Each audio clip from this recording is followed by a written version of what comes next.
Et si vous rebootiez complètement votre pratique photo? Rebooter? Je vous dis ça parce que j'ai pris quelques notes dans tout ce que vous m'envoyez. Vous savez que vous pouvez me contacter pour échanger avec moi directement. Et eh bien souvent, vous me dites que vous faites des photos parce que vous êtes face à un sujet, que c'est opportuniste, mais que ce n'est pas un choix délibéré de votre part. Ou bien vous me dites aussi, c'est pas toujours moi qui ai décidé de faire ces photos-là, c'est parce que on m'a demandé, ou bien j'étais là, ou bien voilà, c'est l'occasion qui faisait le larron, mais c'est pas vraiment un choix, c'est pas vraiment nécessairement ce qui me plaît. Alors ce que vous me dites aussi, c'est que vos photos sont bonnes, ça c'est le train. Vos photos sont bonnes, mais vous ne savez pas dire vraiment quel est votre domaine de prédilection. Vous faites un petit peu de tout, et puis souvent un petit peu de rien aussi. Et au final, eh bien, vous êtes perdu et vous ne progressez pas. Alors, je voulais vous donner trois conseils pour essayer de passer ce cap. Le premier, c'est de faire une pause. Ça m'est arrivé régulièrement d'être dans cette situation-là, et pas qu'en photo, à me dire, mais finalement, qu'est-ce que je suis en train de faire et est-ce que c'est ça qui me correspond?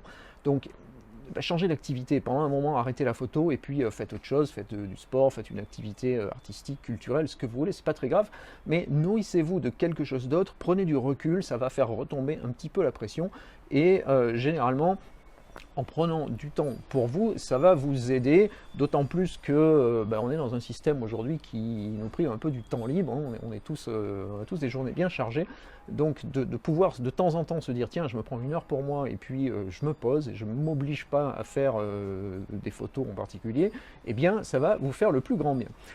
Ensuite, quand vous faites cette pause-là, moi, je vous engage vraiment à faire le point sur votre pratique. Posez-vous cette seule question. Qu'est-ce qui vous motive vraiment? Qu'est-ce qui vous plaît quand vous faites des photos, quand vous regardez des photos? Si vous allez voir une expo, si vous regardez des sites web, les réseaux sociaux de photographes, à quoi vous êtes sensible plus particulièrement? Il y a forcément des sujets qui vous parlent plus que d'autres. Eh bien, notez-les et puis essayez de n'en garder que un ou deux. Si vous en avez trop, vous allez retomber dans le problème initial. Mais essayez d'en garder un ou deux et vous allez voir que ça va vraiment vous aider. Et puis, eh bien, le troisième point, c'est faites un choix. Alors le problème du choix, c'est souvent le plus difficile parce qu'on a du mal à choisir. Et moi, le premier, très honnêtement, il y a des fois où je me trouve face à une situation et où je me dis tiens, ça peut être sympa que je fasse des photos. Seulement, je ne peux pas y perdre trop de temps, je ne peux pas y consacrer trop de temps et je ne veux pas m'investir là-dedans finalement parce que ça ne fait pas partie des deux domaines ou trois domaines de prédilection que je me suis donné. Alors les domaines de prédilection que je me suis donné, comment j'ai fait moi pour les trouver? Eh bien simplement j'habite en ville et je me suis rendu compte qu'il y a un sujet qui revient souvent quand je regarde des livres de photos, quand je regarde des sites web ou même des reportages à la télé, c'est la photo urbaine. Alors c'est un peu naturel peut-être quand on est en ville, je ne sais pas, mais la photo urbaine, j'ai envie de regarder et puis moi aussi de montrer ce qui se passe en ville. Ça peut être les lieux déjà, le paysage urbain, ça peut être les gens qui sont dans la ville et puis ce qui s'y passe, les événements, et c'est ce que je couvre de plus en plus. J'ai la chance de travailler avec plusieurs organismes et puis partenaires municipaux, donc ça m'aide aussi à identifier des sujets, mais c'est vraiment quelque chose vers lequel je vais de plus en plus parce que j'ai fini par comprendre que c'est ça qui me plaisait. J'ai un autre domaine de prédilection qui est la photo de danse, tout simplement parce que j'ai une famille qui est pas mal, pour ne pas dire beaucoup, dans le milieu de la danse. Et donc je suis souvent bien confronté à ce type de situation où je dois faire des photos. Alors j'ai travaillé avec une compagnie de danse l'an dernier par exemple pour leur fournir tous les visuels, l'affiche et tout ce qui passait sur les réseaux sociaux. Je fais encore un spectacle récemment que j'ai couvert, je vais vous en parler d'ailleurs parce qu'il y a pas mal de choses à dire là-dessus.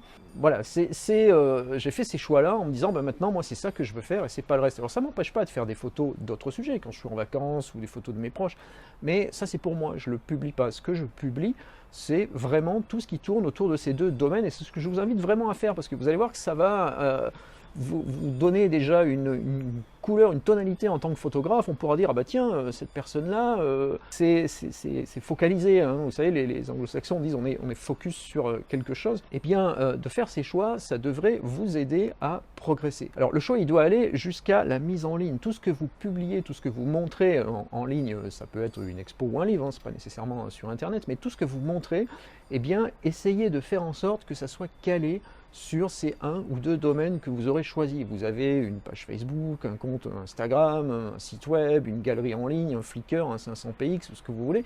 Eh bien, nettoyez tout ça et vous n'y laissez que les photos qui correspondent au domaine que vous avez choisi. Moi, récemment, par exemple, j'ai pris mon compte Instagram et j'ai supprimé, vraiment corps et bien, j'ai supprimé toutes les photos qui ne collaient pas avec les thèmes que j'avais choisis parce que ça partait un peu dans tous les sens. Il y avait des photos des fois un peu moins fortes, un peu moins intéressantes et au final, l'aperçu de mon compte, tel qu'on le voit dans la grille, là, quand on va sur Instagram, eh bien, il n'y avait pas la consistance que je voulais. Donc j'ai fait un gros ménage là-dedans, j'ai enlevé plus de 200 ou 300 photos et je trouve que maintenant c'est beaucoup plus consistant. Donc je vous engage vraiment à faire de même parce que c'est quelque chose qui devrait vous aider. Alors avant de vous laisser, je voudrais vous dire déjà que j'évolue là dans les formats vidéo, donc je vais essayer de vous faire des vidéos, des émissions qui vont être encore plus pratiques, plus concrètes et puis avec des sujets un petit peu plus vivants.